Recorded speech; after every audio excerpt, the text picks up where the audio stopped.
the Philippines.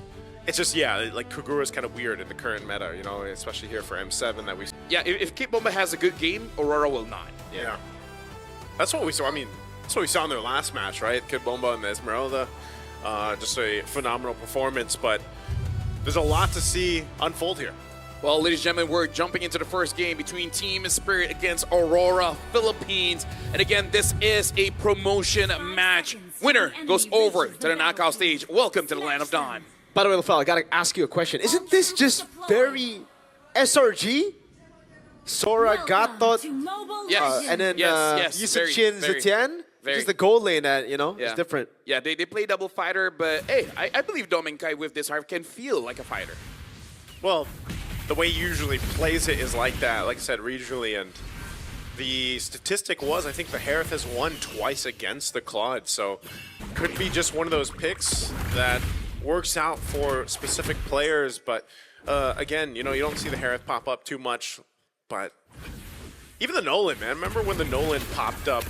This was one of the questions we had for ourselves, like, oh, you know, how's the Nolan going to perform in the meta? And I think he still serves a purpose of kind of this window of opportunity type jungler. Even looking at the emblems, you know, you have those windows to pop out that damage, but the rest of this lineup is actually pretty solid here for those front to back lineups. Now this is interesting. Fire Emblem on the Harith. Yeah. So I guess you try to beat the sustain with sustain here, and he's actually doing a pretty good job. Hiko has the blink, so obviously the Synchro Fission will be dodged away from most of the time. Yeah. Interesting to see how this Fire Emblem really fares for the Harith, because one of the nerfs towards the Harith is the nerf towards the Scythe, the Starlium Scythe. The Sunset Lover has been favorable trades against Yue. Quite a long range and more importantly, more burst coming in from Sunset Lover. The fact that Hiko came over and quickly, you know, clear out the waves, it's going to be hard for Dominkai. You got the Gold Crab 2 there, stole it away. Art of Thievery there. Got the airstrike coming down over on Dominkai. There's already a Zaman Force. No, Zaman Force means there's gonna be too much damage from to handle. Last shot from Hiko! That's first blood and a flicker out. So close. Dominkai even popping the Purify, but unfortunately can't survive against that Fire Emblem or not. So a good first blood pickup for Team Spirit. They made that decision to go make the play. That's about the, I would say every time if they focus on Dominkai's lane, you're gonna have to see Aurora Gaming Philippines kind of respond to that. Again, if you leave your gold lane to the whims of the opposing team, you're gonna be in trouble here. I don't know about this, man. Bomba flickering out to safety now. It's gonna be caught still. Tracer's coming. The mistake of going for Wind of Nature, but who knows? Who knows? I don't think so. I don't think so, but who knows? Hiko has definitely adjusted throughout the Swiss stage, man. You know, it was a rough start for him, but he might get caught. Okay, he takes some damage from Edward. Half HP, that's a lot of damage. Bomba in the back though, zoning Dominkite. There's no way for him to enter. Edward gets caught with a Tsunami Slam. Bomba again, zoning the backline. Phoenix coming down, but it won't land on anyone now. Sawa with a flicker out. That's gonna be Bomba caught by the Mountain Chakra. Has a flicker out. Light gets out with the AOG. Zaman Force coming down, and Demon Kite picks up the kill on him. Hiko again with the help of the burst one shot coming in from an Alf angle. Finds the fracture, but Domeng was able to dash out from Sunset Lover's skill 1. I like games like this where they're playing macro, but at the same time, they fight when the opportunity presents itself. Because for both teams, especially for Team Spirit, they're just zoning people away. They're going to get objectives for free. But the moment that Aurora Gaming Philippines is in a position that they can fight, they will fight. Goes for the stun, Purify out. That's one shot with the damage, but now with the Zaman Force again, it's so hard to get him down. Feathered airstrike, just barely out of range, catches him in the end! The last tick of damage gets Domeng down! I don't think he was expecting to get hit there on the Assassination up top. It's a solo kill for Demon Kite. But Sawo is looking for revenge, has Tsunami Slam, has 2 members backing him up. Sawo with the jump in forward. Demon Kite goes, he can't go over the Traceless in time, and he gets bursted out by Sawo and Sunset. I'm just going to say wow, man. Right now, Team Spirit, especially Sunset Lover. I don't know if the boss promises him a bonus or something if he gets an MVP, but he's everywhere. He's clearly motivated. Yeah, man. Looking at the items here, again, breaking it down across the lanes, there's not a huge gap, right? Mid lane by a bit, but you're seeing that damage come through, especially with the Glowing Wand, Genius Wand, both wands locked in, plus the Lethal Ignition, and Force drop down or not. So both junglers, by the way, staying up top. doing some off-lane, off-map pushing if they can. Those tier 1s are still up, so no one can really claim the space around the Lord just yet. Yeah, honestly, Aurora's having a hard time here. What? That's a solo! Oh my goodness, not a solo. Sawo gets an assist, but Yue just got bursted down and he did not want to flicker out. If we're talking about chess pieces, man, Sunset Lover is moving like the rook, and now Kimbomba's moving like the knight. There's really not a lot of spaces that Aurora can use on the map to get themselves in position. I feel like we always highlight Sunset Lover on the far side. Every time he plays the far side, He's kind of good. He should go pro. he could go pro on this. I mean, my goodness, 4-0-3 right now, and that's twice now. Oh, Hiko gets caught. Bottom Duet gets pulled down by Doming, and Edward, though, could not flicker out in time. I feel like we have enough clips to show Claude's getting caught in that position. Right getting there. caught by Frederick. Sick getting boom earlier. Yeah, so, hold on, Light. First down on Light. He has the AOG, but he's going to be caught with a Tsunami Slam now and just going to be bursted out by One Shot and Sunset. So it's a 1-for-1. Roam for gold. Lord of the bottom lane gets a actually does not get a charge down. Good job by Aurora Gaming Philippines. Edward. Oh, he gets caught with a fracture. And now it's Bomba into the slam and the flicker in. The Fear of the Phoenix catches 4 of them, but no one's there to follow it up. Sawo. Interesting recall. I'm just really interested in what the idea was there. When Light got killed and then there seemed to be a call where Edward's like, all right, we're going to initiate. They just did not expect that amount of pressure from Team Spirit, I guess. Again, kind of wondering what the... I didn't thought it would look like this. Yeah, it's very, very strong showing from him, man. 4K ahead. And it just seems like a lot of it has to do with this Farsa pick, you know, the amount of pressure. Because, I don't know, you just don't have that much of an effect or that similar effect with the Zetian pick here from Yue. You know, unfortunately, yeah, you've got the Fury of the Phoenix that can help out. Well, there's a nice close-up always of our favorite skin of the game, by the way. Yep. Kid Bomba doing an amazing job on this glue, like we mentioned. And now Hiko picking up the Malefic gun, so... Tsunami Slam locks Light down. Fear of the Phoenix though now. As I see the Edward jump in and One Shot going to be caught by the Mountain Shotgun and Wolf Ball. AOG out of there. Bomba gets caught. Demon Kite gets a double as Hiko still goes for the damage. Now Blazing Duan from Hiko! Goes through them all, flicker in to find Yue. What? Okay, well, that... Oh, Sunset Lover? Oh, Sunset. He's got the Flying feather. Oh, what a cancel by Light! Oh my... And it's Demon Kite with the Traceless in. You just flew blind into a bush you didn't want to go to, man. Farsa cannot see. She can't see. She's actually blind. More accurate Farsa. More accurate, man. No, but that was in the bush. Unlucky. Unlucky. That last fight, by the way, it didn't go their way because they didn't have the Feather Airstrike. And that's a gold in the hands of RORA Gaming Philippines. So they're in a much better position now to contest the objective. But, you know, still, nonetheless, it's playing within those timings, those windows that are available to them. And they'll, that's part of the game plan. Like I said, just take your time with this Lord take.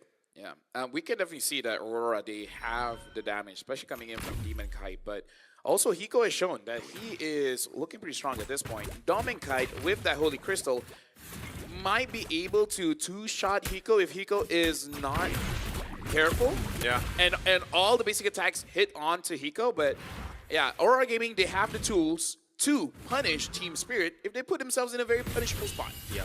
Winter Crown, though, for Hiko. All right. Gonna help. He's got that. That was the question earlier on, but it looks like Aurora's going to go ahead and start this Lord up. They don't have to fully commit to it, though. I think they're just trying to spawn out. Nice little shot there, Hiko.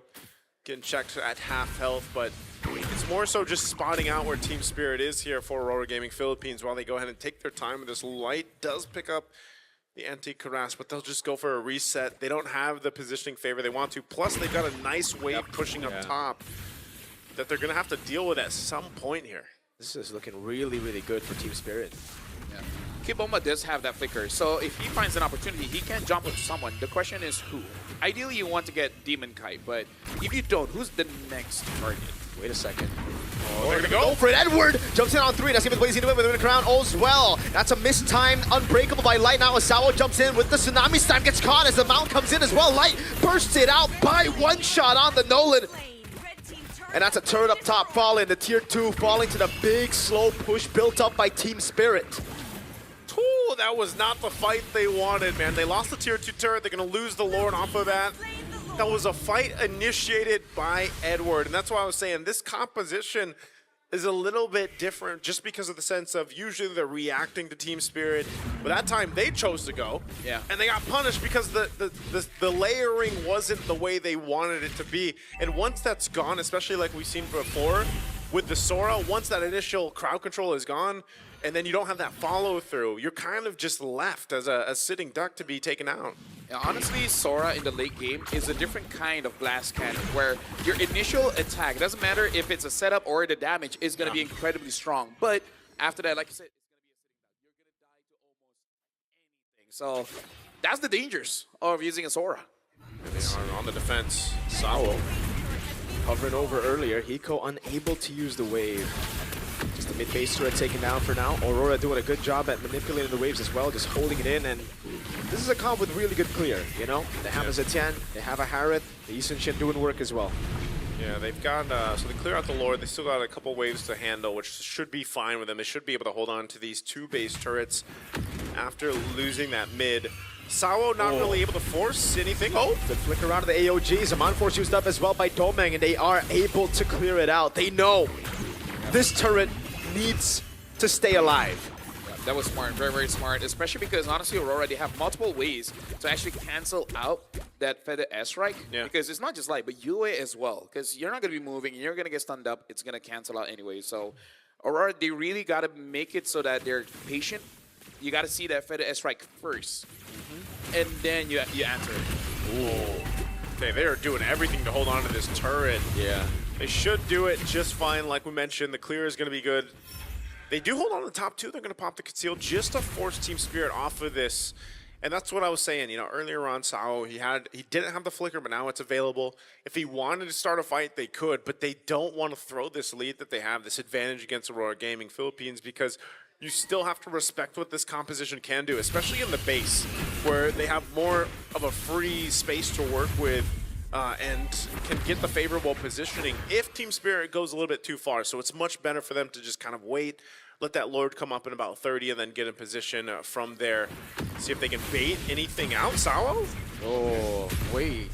Sawo can actually just go Tsunami Slam here, but he doesn't go for it. I thought he was going to flick in Tsunami Slam. Discipline, man. Yep. Right now, for our newer viewers as well, I think it's good to address why Aurora Gaming is using everything that he can to make sure that the bottom turret doesn't get taken down, because the Lord will spawn. It's going to spawn up top. Going up against another Team Spirit to secure it, but Light's already given the information over. Edward handled that wave down bottom the best he can, but he's got to be here a part of this fight. So we'll see how they decide to go and position themselves for this. The Mountain Shocker is going to be used. It's not reset properly. That was a blunder. Sawo's going to go in. It's going to be caught by Domenkai actually there. Now Tsunami Slam coming down. A Slide gets brushed down. Edward with walk up here. The Phoenix already catching him now. Sunset Lover's able to flicker up, but Edward jumps in forward. Immortality by Sunset Lover. Fracture coming down now as Domenkai walks over as well. Edward just cannot die. Sawo will fall to Domeng, and now it's Bomba running for the hills. Cannot go on to Demon Kai. That's all again Domeng jumping in with his Amon Force. One shot Immortality. Domeng gets a double. It's a wipeout! They got the Lord, but Aurora Gaming got the fight. They're going to clear out this Lord and go down the mid lane. That was a mistake by Team Spirit on many different fronts. Like you said, Mirko, the fact that they did not properly reset that was number one. But again, can they end it? I think it's I over. think they can. 7 seconds on Hiko. It's over for game 1. Team Spirit held the lead for the whole game, but Aurora got one fight. Yeah, this is going to be the one that we see Aurora Gaming Philippines actually contest. Demon Kai went and got his purple. He's going to go work on his orange, and then Turtle's going to be up here in a second. So both junglers doing their thing. They'll get in position. And with this time, they can't be as zoned out as they were in the first Turtle. But they will have to play around Sawo's setup potential with the Kalea, but also Sunset Lover's damage with the Feathered Airstrike. So they'll take their time. This is what I was saying in the draft, Aurora Gaming Philippines, they don't really need to be the initiators. They're more so responding to what this lineup from Team Spirit does. Edward's positioning here. He's going to go ahead and spot one shot. The Fracture out by one shot, respecting the Sora damage. Now it's going to be Sawo walking up untargetable. Edward Goes to the skies, now jumps on Bomba. It's going to be caught. That's going to be the full stacks on him, and he gets mounted on. Demon Kite looking for the angle to go for the retribution. His one shot gets zoned away. That's an AOG! Demon Kite winning the retry there all alone. Tsunami Slam locks him down. Hiko! With a blazing duet straight onto Yue he goes. And Yue respects him with the flicker as Domen clears out mid and Edward goes on to hit the Patrick. I gotta say, my question to start the day, are we gonna see any Claude for space? I can't believe this is like what? Third time today that we're seeing a Claude for space. Hiko's really showing up. He's looking pretty good. Oh, Fracture full burst light! Doesn't have the AOG, but he gets out by their airstrike a bit late at the glowing wanting with the lethal ignition. Gets him down. Now it's Domeng in the bottom lane, isolated. Oh man, even when Light wants to help, don't kite. Okay. Just get out of my gold crab territory, I think. I think that's what Imagine he was if he doesn't basically- get it. Yeah, okay, Okay, he got is it. going to secure it. But yeah, Light was going to go help Domenkind out here, and you know, it's you put yourself in that position where you can get set up on